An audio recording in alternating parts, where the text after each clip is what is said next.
Queridos amigos, boa noite. Que a paz do Mestre Jesus possa continuar nos envolvendo.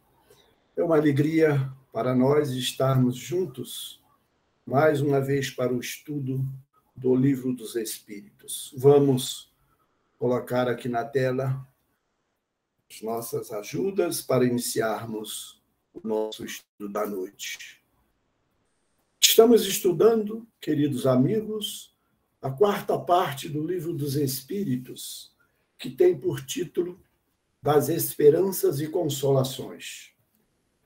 Não podemos deixar passar essa oportunidade sem destacar a extraordinária estrutura de O Livro dos Espíritos.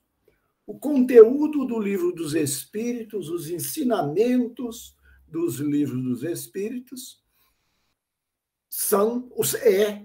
dos Espíritos, conforme diz já o título. Mas a estrutura deste livro extraordinário, que Dr. Bezerra de Menezes chama de o Evangelho do Futuro, ela é toda do codificador, de Allan Kardec. E vejam, queridos amigos, como o codificador estruturou o Livro dos Espíritos. Ele começa, na primeira parte, com as causas primeiras e abre o Livro dos Espíritos com Deus, a inteligência suprema, causa primeira de todas as coisas. Na segunda parte do livro, nós temos do mundo espírita, ou mundo dos espíritos. Ali, Allan Kardec juntou todos os ensinamentos dos espíritos a respeito da vida espiritual, do mundo espiritual. Os espíritos, a encarnação, a reencarnação, morte, emancipação da alma, todos os temas relacionados ao mundo dos espíritos, Kardec juntou na segunda parte. Na terceira parte, nós temos as leis morais, que são aquelas leis divinas pertinentes a nós, espíritos, seja no mundo material, seja no mundo espiritual. E, finalmente, queridos amigos, Allan Kardec conclui o Livro dos Espíritos com a quarta parte das esperanças e consolações, porque a doutrina espírita é, acima de tudo, o consolador prometido por Jesus. O consolador prometido conforme anotações do evangelista Mateus. Então, não há como deixar de se admirar essa estrutura maravilhosa que Allan Kardec estabeleceu para o Livro dos Espíritos e para a nossa compreensão. Neste capítulo 2 das penas e gozos futuros, nós temos estes 9 itens. Já vimos o item 1 e 2 em reuniões anteriores, e hoje vamos examinar os itens 3 e 4. Intervenção de Deus nas penas e recompensas. Será que Deus interfere diretamente? E natureza das penas e gozos futuros. Intervenção de Deus nas penas e recompensas. Na questão 963, Kardec colocou: com cada homem, pessoalmente, Deus se ocupa? Ou, se fizermos a pergunta da forma direta, Deus se ocupa pessoalmente de cada homem? E os espíritos responderam: sim, Deus se ocupa com todos os seres que ele criou, por mais pequeninos que sejam. Nada para a sua bondade é destituído de valor. Mas como será essa preocupação de Deus com todos nós? Na questão 964, que vem logo a seguir, Kardec questionou: será que há necessidade de Deus acompanhar nossos atos para estabelecer julgamentos, punição, advertências, reparação? Será que há necessidade? E os espíritos responderam com muita propriedade a Allan Kardec que Deus não precisa acompanhar cada um de nós individualmente. Deus estabeleceu as suas leis, conforme nos referimos, que estão lá na parte terceira. A lei de adoração, lei do trabalho, lei de reprodução, lei de conservação, de destruição, lei de sociedade, lei do progresso, lei de igualdade, lei de liberdade e, finalmente, lei de justiça, de amor e de caridade. Todas as nossas ações estão submetidas a essas leis de Deus. Então, quando nós infringimos qualquer das leis divinas, nós somos punidos, porque a punição é uma consequência da nossa infração à lei de Deus. Deus não precisa estabelecer julgamentos individuais para os seus filhos, porque quando nós infringirmos as leis, nós já somos automaticamente julgados pela nossa infração. Mas Deus, na sua misericórdia, no seu amor infinito por todos nós, ele nos manda advertências que nem sempre nós identificamos ou nem sempre nós cumprimos. Atualmente, nós temos um exemplo muito grande. Nós estamos há quase 2 anos enfrentando uma pandemia.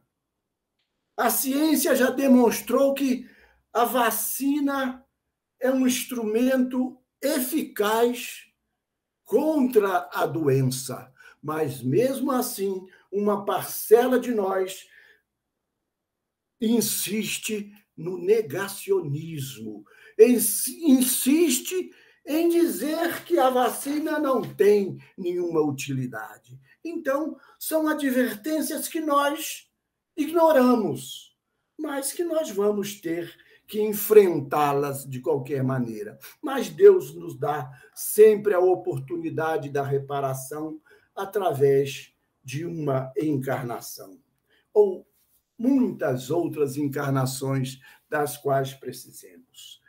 Na questão 965, nós temos a abordagem da intensidade das penas e dos gozos experimentados na Terra e das penas e dos gozos do após a morte. Será que existe alguma comparação? Será que tem alguma diferença para o espírito que está no mundo dos espíritos e aquele que está encarnado? E os espíritos nos disseram que o espírito, quando está liberto da matéria, ele é muito mais impressionável, porque ele não tem a matéria para enfraquecer as suas sensações. Por isso, essa intensidade ela é muito mais forte para os espíritos desencarnados do que para os encarnados. Na questão 966, nós temos a abordagem sobre as causas das ideias absurdas que o homem faz das penas e dos gozos da vida futura. Existem teorias as mais disparatadas a respeito da vida futura. Por que será isso? Quais as causas? E os espíritos nos disseram que é a inteligência ainda pouco desenvolvida do homem na Terra que faz com que ele faça essas ideias mirabolantes a respeito da vida futura, como também o ensino equivocado, aquele ensino que causa realmente verdadeiro terror nas pessoas sobre inferno, e purgatório e fogo eterno, uma porção de teorias, de ensinos que são introduzidos nas mentes das pessoas desde as idades mais tenras idades, né? E esse ensino equivocado, então, faz com que essas ideias fiquem cada vez mais difíceis. A composição da felicidade dos bons espíritos relativamente aos aspectos: o conhecimento, as paixões, o amor, o bem. Ora, os espíritos nos dizem que no mundo espiritual, o espírito que já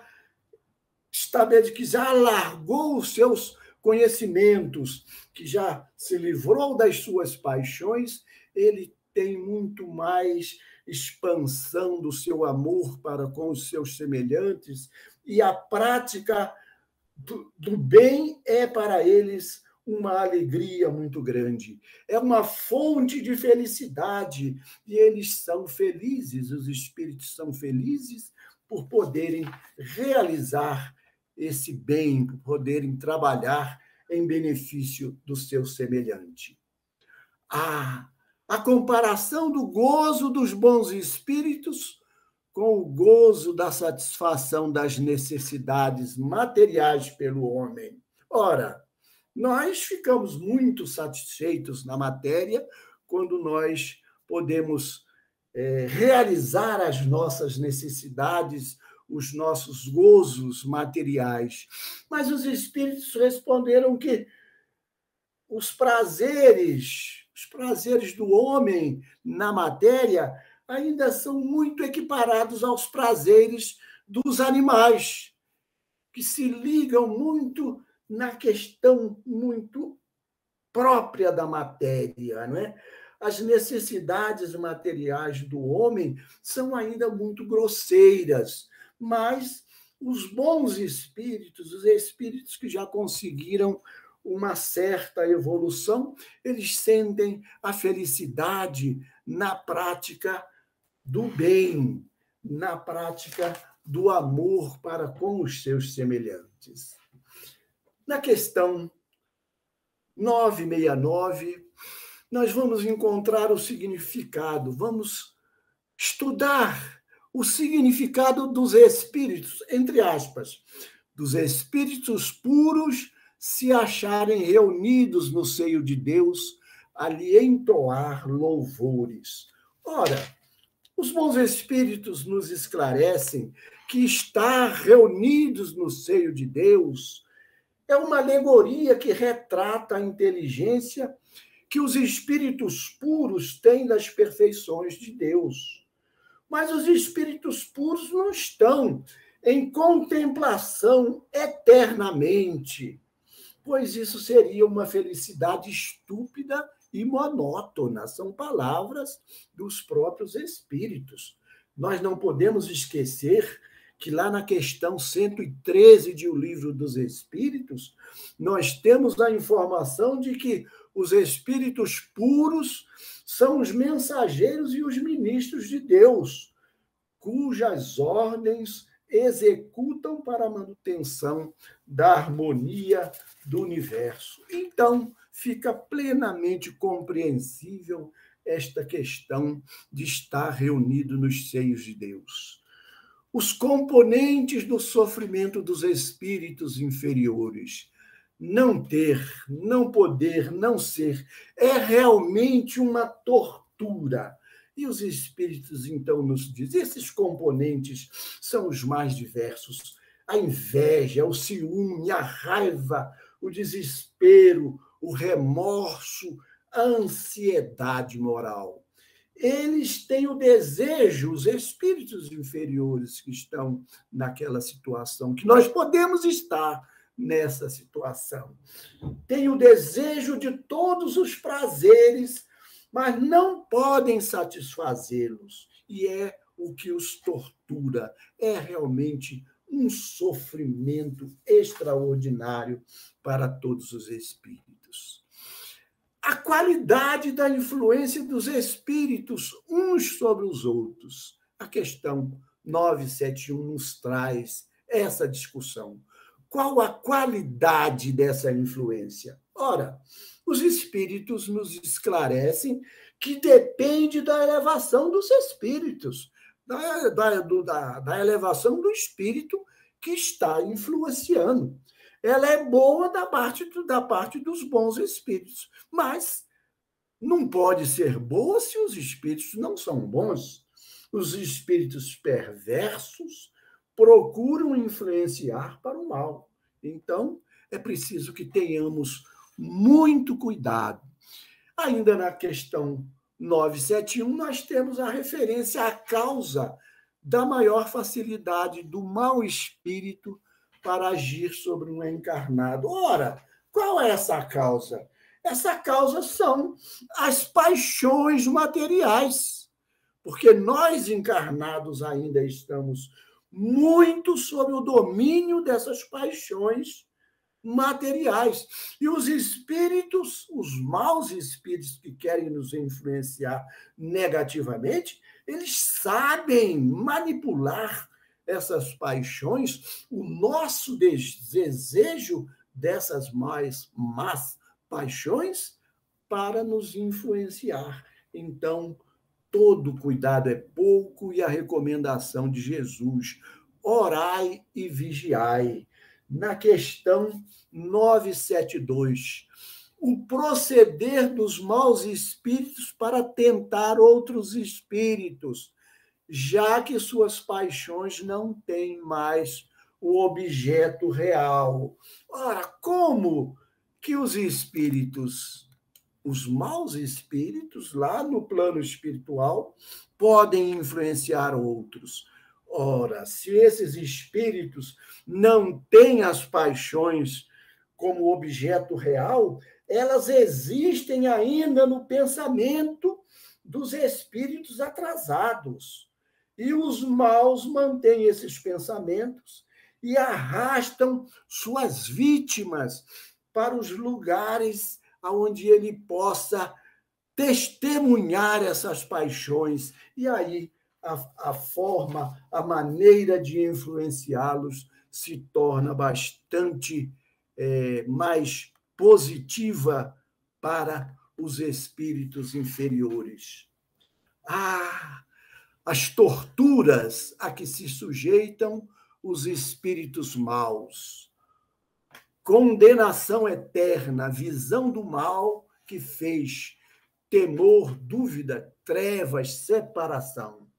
As comunicações espíritas colocam sobre os nossos olhos todas as peripécias da vida de além-túmulo. Então, os espíritos nos mostram como esse sofrimento se torna cada vez mais grave, né? E no livro O Céu e o Inferno, de Allan Kardec, na segunda parte, nós temos a narrativa de inúmeros espíritos a esse respeito, como também nas obras de André Luiz. A origem da doutrina do fogo eterno. A doutrina do fogo eterno é uma imagem criada para amedrontar as pessoas, para criar um certo temor com o objetivo de fazê-las não cometer determinados atos.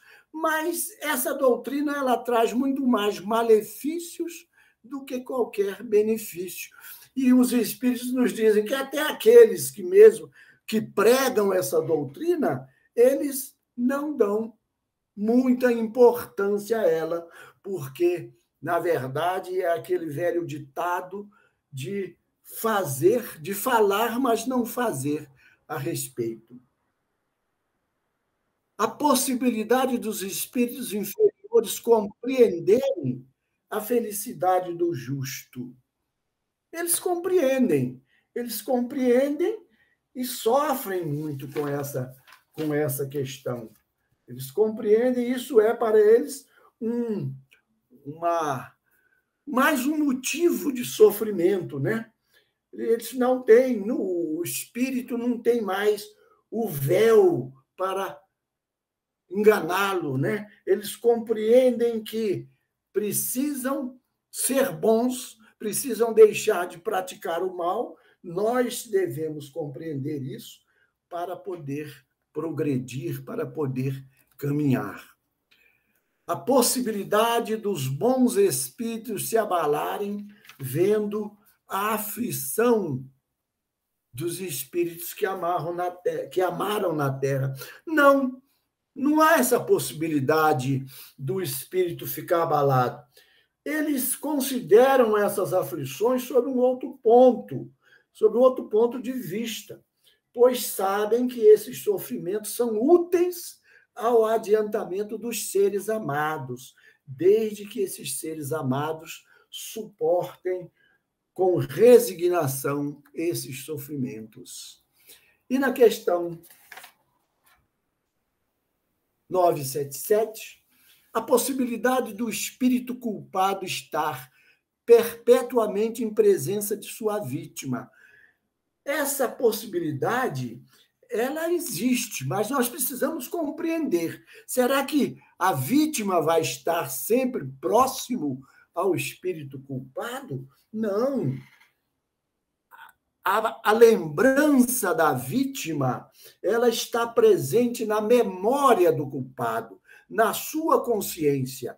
E nós podemos aqui nos lembrar do caso do Leonardo Pires, lá do livro Entre a Terra e o Céu, de Chico Xavier, capítulo 7º. Leonardo cometeu um crime lá durante a Guerra do Paraguai, em 1869. E quase 70 anos depois, ele trazia aquela culpa porque a vítima estava presente na sua memória. Mas a vítima já ela não estava mais ligada a Leonardo Pires. Ela já havia progredido, ela estava procurando a sua própria evolução sem necessidade de estar presente junto ao Leonardo. A possibilidade da lembrança das suas faltas turbar a felicidade da alma, mesmo depois de haver se purificado. Não, se o espírito que está purificado já resgatou as suas faltas, ele não sente nenhuma turbação, nenhuma perturbação por lembrar os fatos que aconteceram em sua vida no passado. A possibilidade de ser penosa a apreensão pelas provas que a alma tenha que passar para acabar a sua purificação. Ora, essa é uma situação realmente bastante complicada, conforme nos dizem os espíritos, porque depende da evolução de cada espírito. Para o menos evoluído, pode haver, sim, essa apreensão. Mas para aquele que já se elevou o suficiente, ele encara a prova que vai enfrentar com tranquilidade. E nós podemos nos lembrar lá do caso da nossa querida Dona Laura, lá no livro Nosso Lar, no capítulo 47, que ela ia reencarnar, e ela estava um pouco preocupada com a reencarnação. E o ministro Clarencio disse: não, você não tem que se preocupar com isso, que você tem méritos suficientes para enfrentar a sua encarnação, e além de que você pode contar com a ajuda dos seus amigos que ficarão aqui no plano espiritual. A causa dos espíritos de uma mesma ordem formarem famílias no mundo espiritual. Ora, é a questão da simpatia, afeição pura e sincera. Então, quando os espíritos sentem que, estando reunidos, espíritos do mesmo grau, com o mesmo nível de simpatia, de evolução, eles conquistam uma fonte de felicidade. Então, para eles, isso é um prazer bastante elevado. a possibilidade do desejo da morte ser uma espécie de queixa contra a providência, quando se vê na morte o termo de suas tribulações. Realmente ninguém pode desejar a morte para se ver livre das tribulações, porque os Espíritos nos dizem exatamente que o temor da morte é um efeito da sabedoria da providência divina e é uma consequência do instinto de conservação. A certeza da vida futura deve lhe dar a paciência de esperar e a coragem de suportar as fadigas momentâneas da vida terrestre. É o que nos diz Allan Kardec lá no livro O Céu e o Inferno, primeira parte, capítulo 1. Portanto, não se pode desejar a morte para se ver livre das aflições da vida. E, finalmente, queridos irmãos, para concluirmos o nosso estudo da noite de hoje, a necessidade ou não da crença no Espiritismo para garantir a nossa sorte na vida futura. Ora, se assim fosse, se todos precisassem ser membros de uma determinada religião para ter a sorte na vida futura, os que não fossem dessa religião estariam deserdados. E lá no Evangelho segundo o Espiritismo, capítulo 15, item 9, Allan Kardec nos fala, o Espiritismo não diz, fora do Espiritismo não há salvação. A nossa sorte na vida futura, nos diz a questão 982 do Livro dos Espíritos, será assegurada com a prática do bem. E o bem é sempre o bem, qualquer que seja a crença ou mesmo a ausência dela. Mas não podemos esquecer que a crença no Espiritismo nos ajuda a nos melhorarmos, apressa o nosso adiantamento, porque nos fala da vida futura, nos fala das causas das aflições e ainda é um ponto de apoio e ensina a suportar as provas com paciência e resignação. Queridos amigos, chegamos ao fim do nosso estudo com essa lição extraordinária dessa questão 982. E a título de nossa bibliografia, nós queremos dizer que, além da obra principal, que é o Livro dos Espíritos, nós nos socorremos também do livro O Céu e o Inferno, de Allan Kardec, Entre a Terra e o Céu, capítulo 7, de André Luiz, Nosso Lar, também de André Luiz, e o Evangelho segundo o Espiritismo. Que a paz do nosso Mestre Jesus possa continuar a nos envolver.